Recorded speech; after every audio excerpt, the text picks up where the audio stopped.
are our new interactive notifications. So now, if you get a message like this, just pull down and you can reply from right where you are. You don't have to leave the app you're in. And this works for all kinds of notifications. If you get a calendar event, for instance, just pull down and respond. And it works on the lock screen. So you can just swipe across on the lock screen, you get those action buttons tap, and you've dealt with it right there. Now, in iOS 7, we gave you quick double-tap access to get at your most recent apps. Well, now, you can also use that same double-tap to get at the people you communicate with most frequently. It's really handy. If I tap on one, I have controls here to give them a phone call, iMessage them, or even FaceTime right here with just a double tap on the home button. So let's talk about Spotlight. Now, of course, Spotlight's a super convenient way to search on your device. You just pull down one on your home screen, and you can execute these searches and find things like launching apps or find an email message.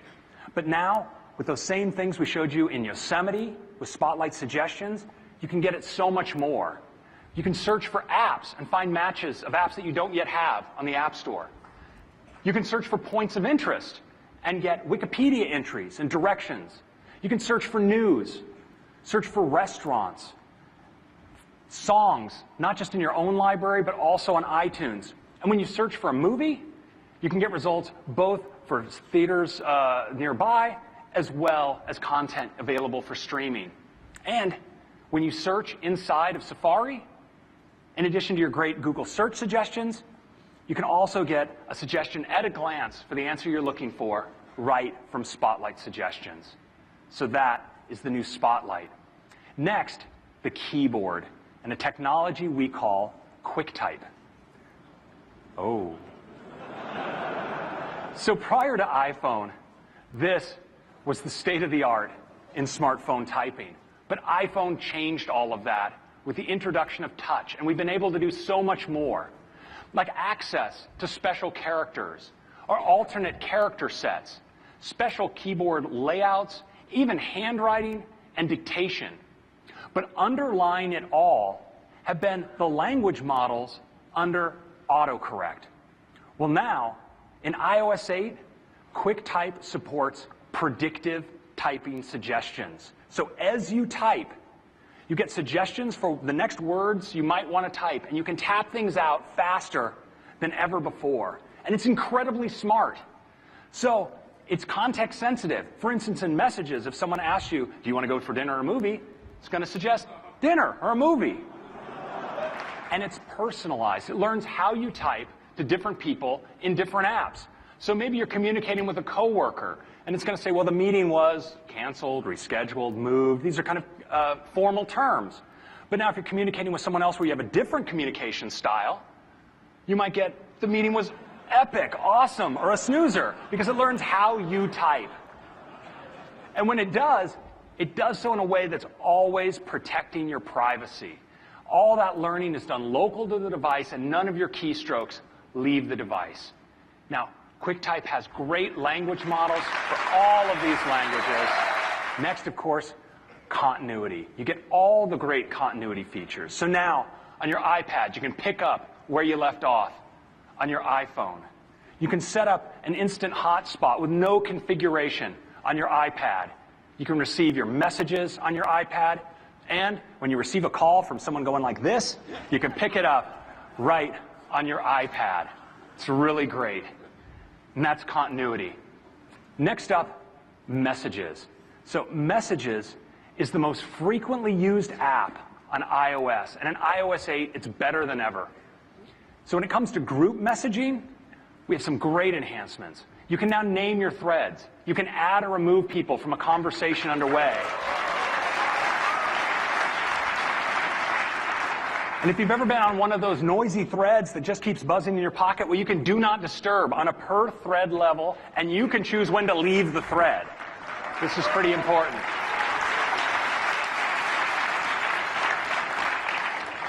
Now, you also can share your location with people in a conversation, and if they've shared their location with you, you can see it from right within inside Messages. And you also have a really great at-a-glance view of all of the pictures and attachments that are shared on any thread. But one feature that I really love is our new tap to talk. You just hold your finger down on the microphone button, and then you can just swipe up with your finger when you're done talking and send what you said.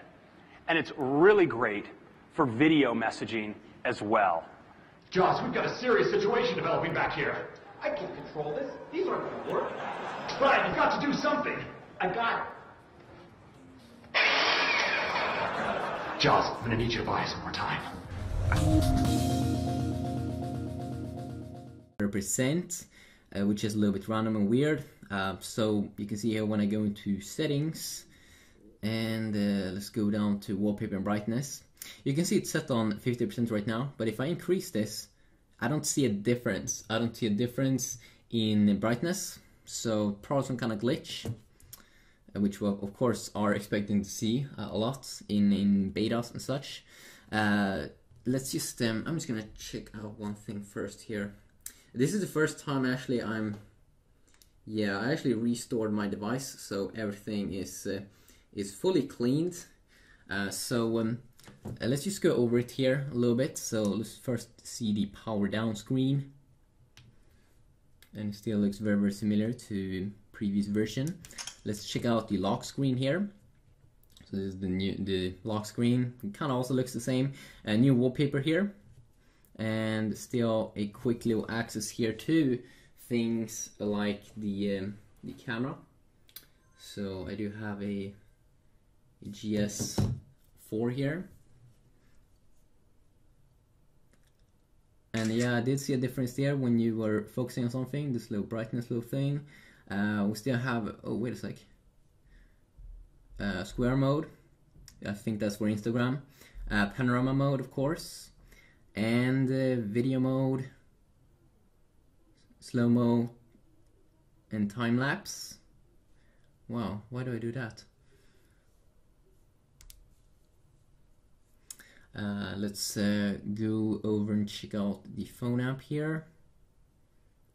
Which also is showing messages like this because SIM card. Let's move on here and just quickly open up photos here. Of course, you can see I don't have any, or I have one, which I just took right now.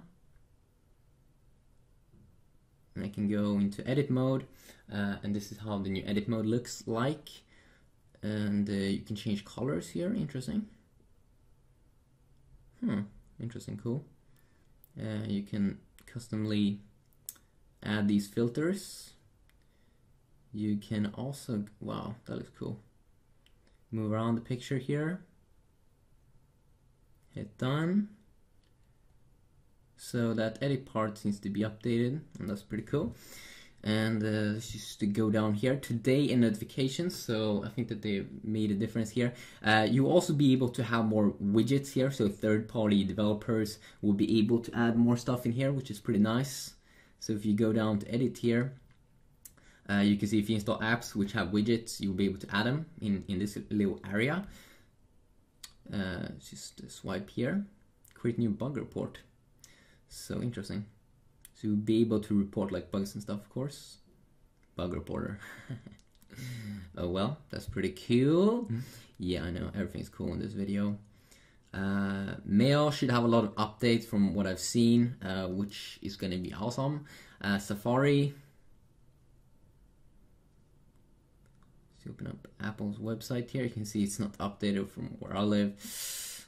Or, yeah, it shouldn't be updated, I guess, because they haven't launched any new hardware, no new iPhone. It's only an iOS update. iPhone quick start guide. Is this something new? No. Pretty good if you need a quick start guide. Oh yeah, Siri should be a lot of improved from what I have seen. You'll also be able to have like, wow. Okay, that is impressive. They seem to be updating the speed insanely here, which is quite nice. You will be able to see your people here, from what I did see in the when they showed this off, which is pretty awesome. And you go into calendar here.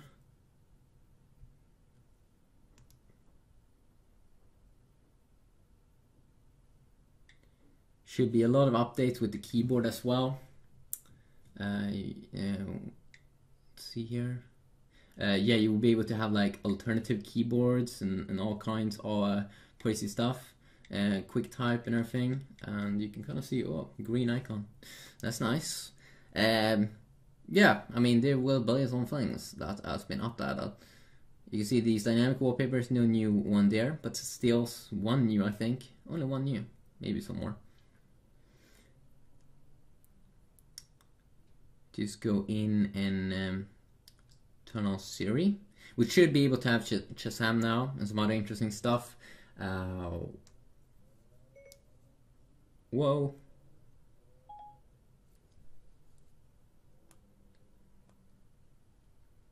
What are you doing? Improving myself. Oh, that's awesome.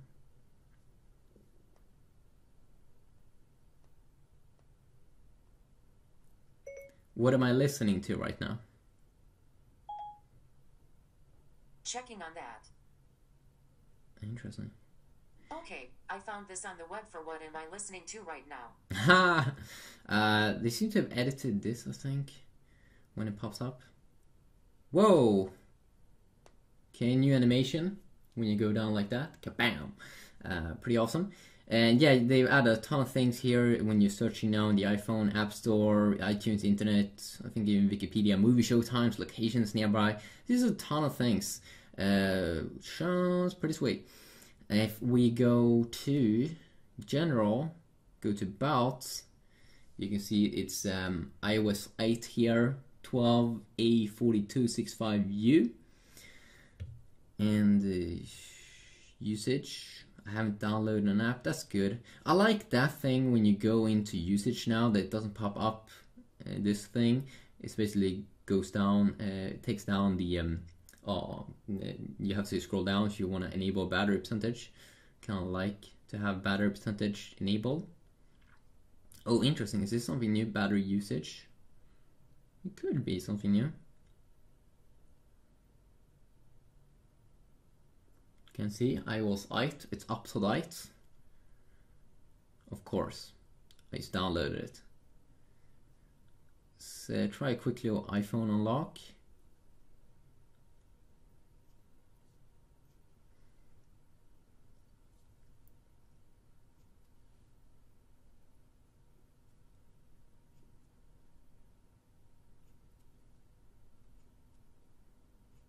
And yeah, they will have a third-party support for the Touch ID, which is pretty great.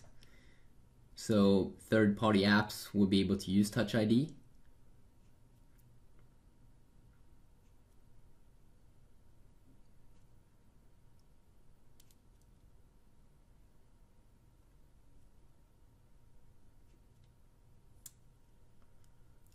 Enter passcode. I know, so advanced. Lord, it's not that advanced, but hey.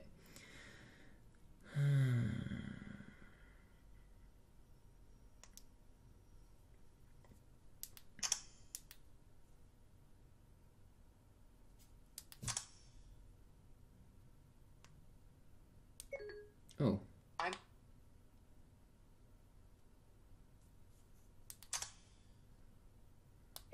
I think I need to disable having Siri on the lock screen, because that could also be a security problem that some people can bypass. Or at least it was that in iOS 7.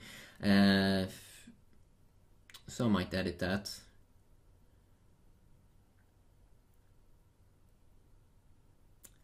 Let's go to... I'm just gonna disable that again. Wait a sec.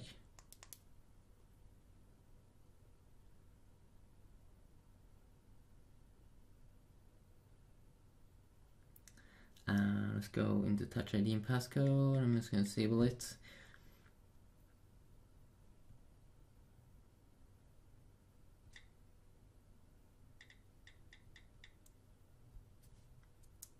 Go. I really enjoy this snappiness when you go in and out like this. It feels really, really great.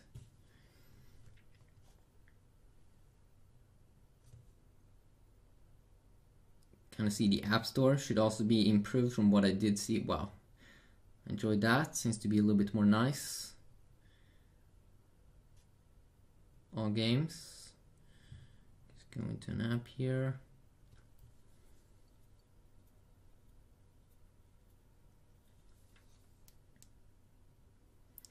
So of course, oh wow, health. What? Dashboard, my health. Ooh, interesting. Fitness. Wow. Diagnostics. Oh my god. Medication. Wow, there's a lot of things here. Sleep analysis. That's pretty cool. That's pretty cool. Wow. How did I miss this? Did they even talk about this at the event?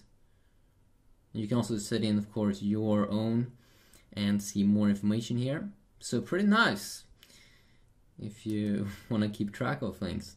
Bug Reporter, iBooks.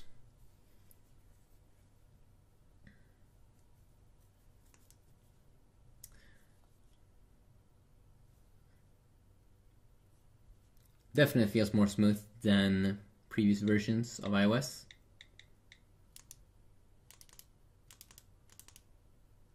Especially when you double tap.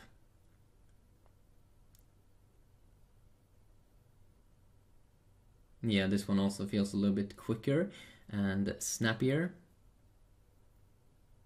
Oh, there we go. Now it works. Okay, so you can actually tweak it so it works straight at that place, but it doesn't seem to be working at those other areas from what I can see. Maybe even that they have tweaked up so it's even a little bit brighter than in the past, which could also be quite awesome.